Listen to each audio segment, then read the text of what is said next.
I think they're less patient than they were 30 years ago. I think in a lot of ways they're smarter than they were 30 years ago. You know, they're very savvy, they're exposed to a lot. I don't think anything can replace certain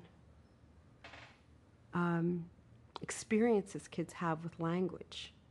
You know, I don't think that, even though there is a lot of great technology, and especially what I see my colleagues do, I'm so impressed, and God bless them, they're helping me with it. But, and I'm learning slowly to appreciate certain parts of technology.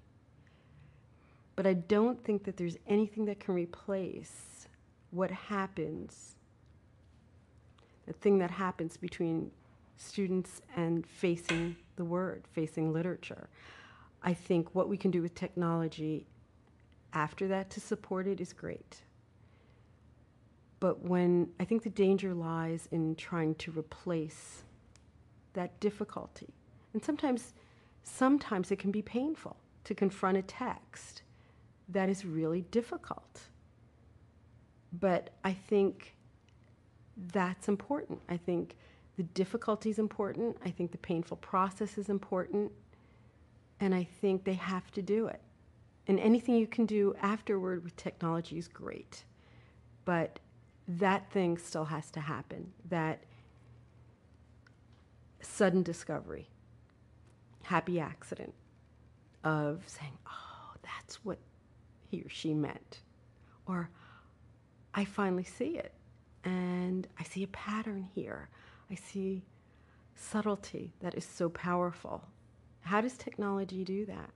You know, I haven't seen that yet. So I think that's still so important to happen in a classroom. I think they eventually get there, but it's harder now. You know, Shakespeare's hard. It's difficult. And their first exposure to it, I have freshmen, so this was their first exposure to it. And I could tell that they really struggled with the language at first. And it takes them a while to break through that, which I think was always the case.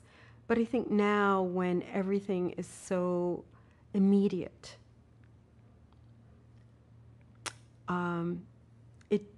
it takes them a while longer to adjust to saying, all right, I have to read this 2 or 3 times to figure out what Shakespeare's saying. And so it's a more difficult experience for them because they are so accustomed to, you know, getting everything immediately. So I think it's filtered into the classroom, you know, experience. When they read something that's difficult or very different, longer, it requires a lot of patience. It requires a lot of focusing and concentration. So, yeah, I do. I think it has filtered into the classroom in that way as well.